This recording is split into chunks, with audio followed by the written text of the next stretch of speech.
When Joe Rogan started his podcast, he live broadcasted in 2009 on a streaming platform with a snow filter and his mate Brian Redban. And in their own words, they sat in front of their laptops for an hour bullshitting. Joe had no idea what he was doing, but he just started anyway. Now, in the present day, he has by far the most subscribers of any podcast. On Spotify, he has 3 times more subscribers than the second biggest podcast, and he would have never got there if he tried to be perfect. And the same could be said for Jimmy Donaldson, otherwise known as Mr. Beast. When he recorded his first YouTube video, no one watched it. In fact, no one watched his first 100 videos. Despite that, he kept on proving one little thing every video, and he now has 250 million subscribers and is by far the biggest YouTuber on the planet. And the point in both these cases is that we'll often find we think we need to get better, or we need to know more, or we need to have a qualification before we can start something, whether that's running a podcast, starting a business, or getting the job that we want. We feel we need to study more or be more qualified, or we might even feel that we are too late to even bother. These are limiting beliefs that get in the way of our own potential. Any self-aware person should pretty quickly arrive at the wonderful realization that the only person actually getting in the way of their own success is themselves. You likely won't hit all of your goals this year, and when that happens, it won't be because you were incapable or the limitations of your environment. It will be because you got in your own way. Hello and welcome to the Growth Mindset Podcast with me, Sam Webster Harris. And here on the show today, we are discussing 5 self-limiting beliefs that you need to get rid of. We started the episode with 2 free or bonus self-limiting beliefs, which is our perfectionism and desire to do things right, and thinking that we're too late. Now, let's dive deeper and study our inner critic. Have you ever called yourself an idiot or stupid? Or said things like, "Oh, I hate myself. I'm so useless. Why am I always late? I can't do anything." These are some very common phrases that come from our inner critic. And sure, it is good to judge ourselves and recognize where we can do better. But our inner critic can overextend a little bit and start to dismiss our abilities, dismiss our worth and our choices. This internal negative self-talk might start off very harmless, but it does genuinely take a toll on our confidence and self-esteem, and you'll find it leads to subtle changes in our motivation whilst reducing productivity and increasing anxiety. And it's very important to silence your inner critic. It's definitely not easy to do because our inner critic can come out often very much unnoticed and on autopilot as a default answer to things. Can't find your keys? Oh, I hate myself. Why do I always do this? Lol, I'm so useless. It just flows so freely, but it's bad. One thing that you can do to seriously help is call a friend. They can be much better at catching you out every time you talk to yourself like an idiot, because they are, of course, external to your default thought pathways. But that's not always practical and they aren't there around you all the time. So you can also try to be that friend to yourself. Try to remind yourself to speak in the same way that you would to talk to someone in your life who you like. Another big thing is actually affirmations, and I generally go out of my way to ever avoid talking too much about affirmations because it can get really mistaken for not taking action. But done right, affirmations can be very healthy. Reminding yourself that you aren't stupid and that you can do things daily with a relevant affirmation that specifically relates to critical sorts of default things that you personally say for yourself can be very powerful. Especially when it's a verbal tick like, "Oh, I hate myself," or something that just goes unnoticed. Having a daily affirmation can be an important reminder that can nudge you into recognition of your inner critic and when you slip up during the day. And it will help you reframe your self-talk as it happens when you're like, "Oh, here's that moment where like I do that thing that isn't actually that useful for me. I can change it." So, number 1, inner critic. Now, the second self-limiting belief, which is the fear of mistakes or believing that a mistake is too costly. A brilliant way to limit yourself is to believe that you can't afford to make a mistake. The prevention versus promotion mindset is amazingly powerful. When you are in the prevention mindset, you are trying to avoid failure. When you are in the promotion mindset, you are seeking to advance and to win. You'll see this all over, whether in history with armies or today in companies that are big and trying not to fail and clinging on to keeping the thing that they have going versus being innovative like startups that shoot to win and disrupt. In a study of football teams during penalty shootouts, it was shown that when the team was shooting to just try and stay in and not lose, they were much less successful than when they were shooting to win. You'll find there are endless activities where we can shut down our opportunities due to an expectation that mistakes are too costly. This fear can stem from a misconception that failure defines us or that a failure will irreversibly impact our path to success. In reality, mistakes are a perfect learning opportunity that will offer insights that lead to innovation and improvement.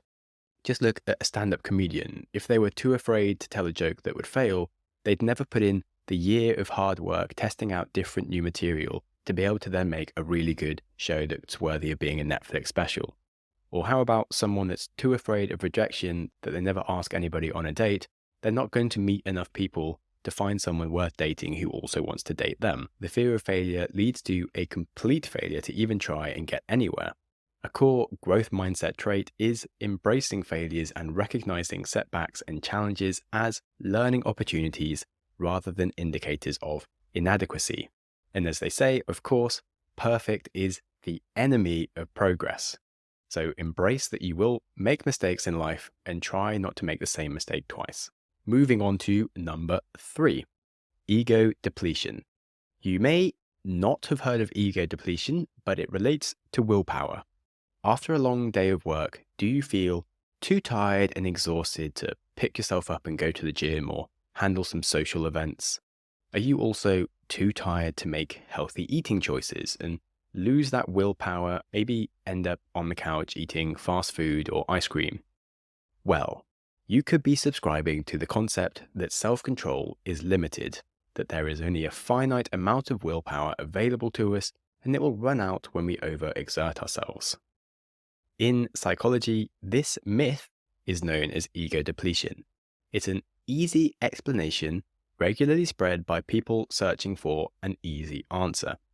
Carol Dweck herself proved that ego depletion was only observed in study participants who believed that willpower was a limited resource. Instead, we need to accept that ego depletion is purely caused by our own self-defeating expectation and not by any biological limit. The idea of ego depletion itself makes it more likely that we will fail and tell others of the reason for our failure, being lack of willpower. I am sure you've reached the end of a day and been lacking in motivation to go to the gym or a social event, and then dug in, gone, and surprised yourself by finding yourself really enjoying it and full of energy. Even though 10 minutes ago you were like, oh man, I don't have any of the energy to do this. It's going to be so hard. And it just wasn't true. A big reason that we lack the motivation is not so much that we are truly tired, more that we are viewing this task as difficult work and we amplify its difficulty instead of recognizing it as something fun that we'll enjoy or that will give us energy. The context which surprises us, and we then subscribe a bunch of negative emotions towards it that aren't true. In psychology, we prefer to look at willpower like an emotion, ebbing and flowing in response to what happens around us and how we feel. Towards the end of the day, our negative reaction when presented with a possibly difficult task is a temporary feeling rather than a total loss of willpower, and often a misrepresentation of how difficult the task even is. Of course, there are times in the day when different things are easier for us, such as concentrating on writing might be better for you in the morning or even going to the gym, etc. Some of this is biological, but a lot of it is environmental and how our other distractions and time management play into it.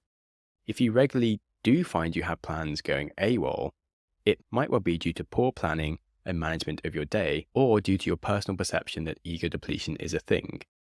If so, you should be learning to reframe the resistance positively instead of assuming the easy self-defeating mindset.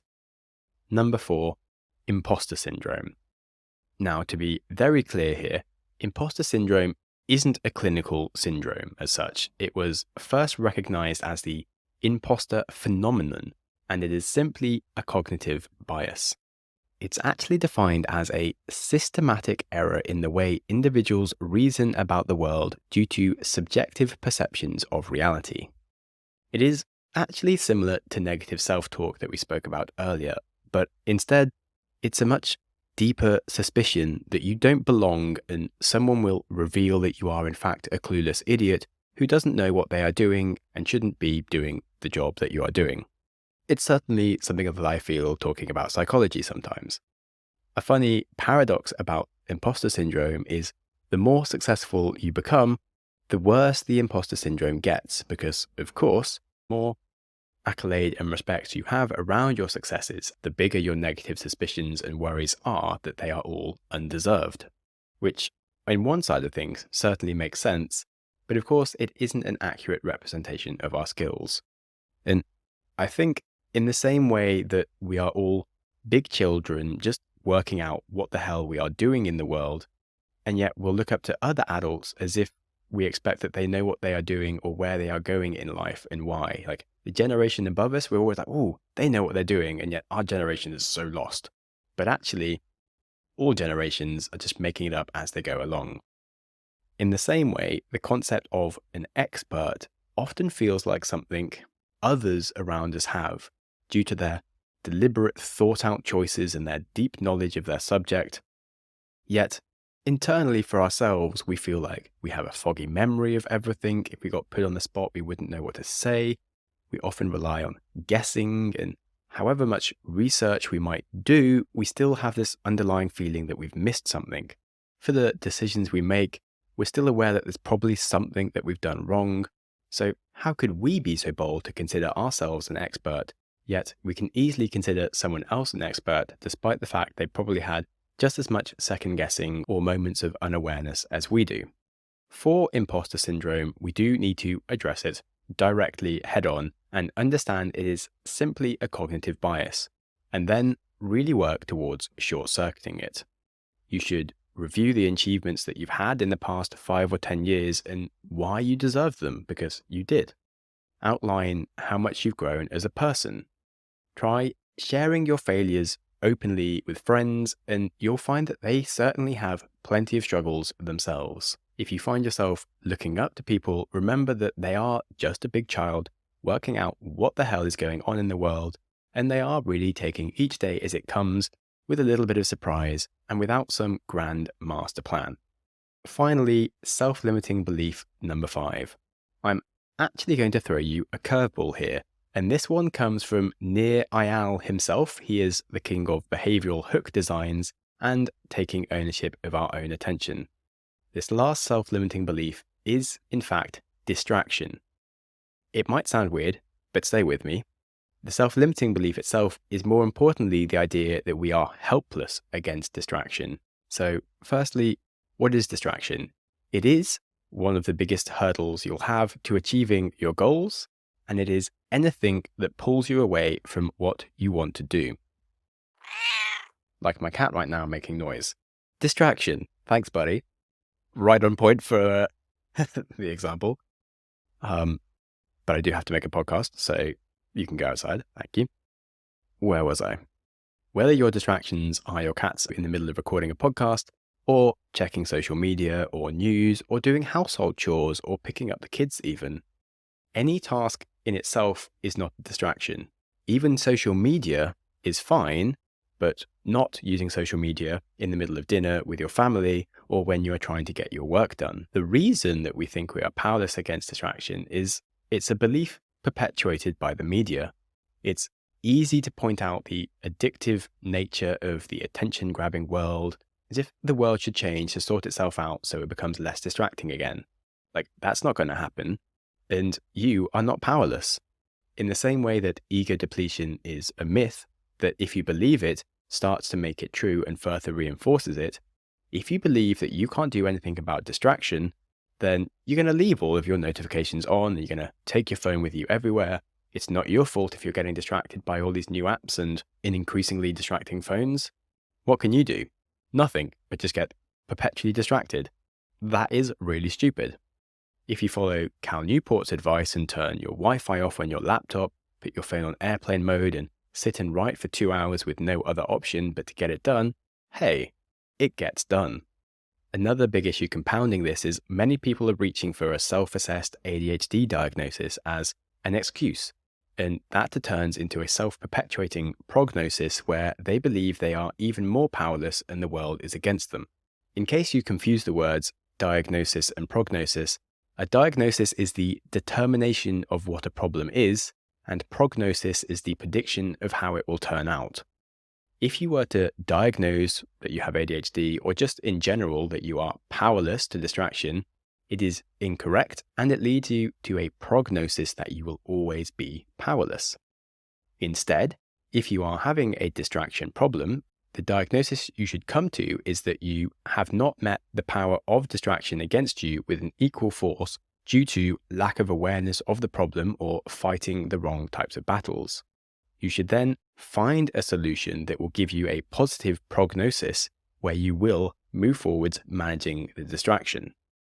And there are many different things you can do to give yourself that positive prognosis. Nir Eyal has a 4-point action model in his book Indistractable that I recommend, so I'm just going to copy that directly. Number 1, master internal triggers. Distraction is an unhealthy escape from negative feelings and internal triggers. If we're doing something that bores us and makes us feel incompetent, we will seek relief with distractions. By identifying, exploring, and managing our internal triggers, we can make it that we will be less likely to run towards distraction to escape discomfort. 2, making time for traction. That means scheduling into your calendar and your day and communicating that you need a certain amount of time and space for traction. Now, traction is the opposite of distraction.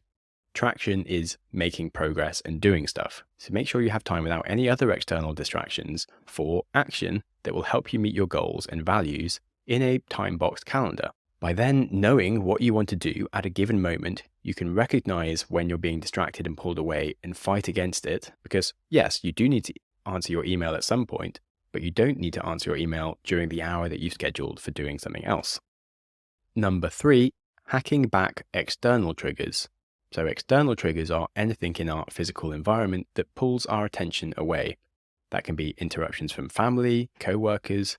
Often it'll just be notifications on your phone or email pings on your laptop, anything in the digital world, group chat, online feeds, etc. Limiting external triggers as much as possible will just turn off their influence. Number 4, preventing distraction with pacts.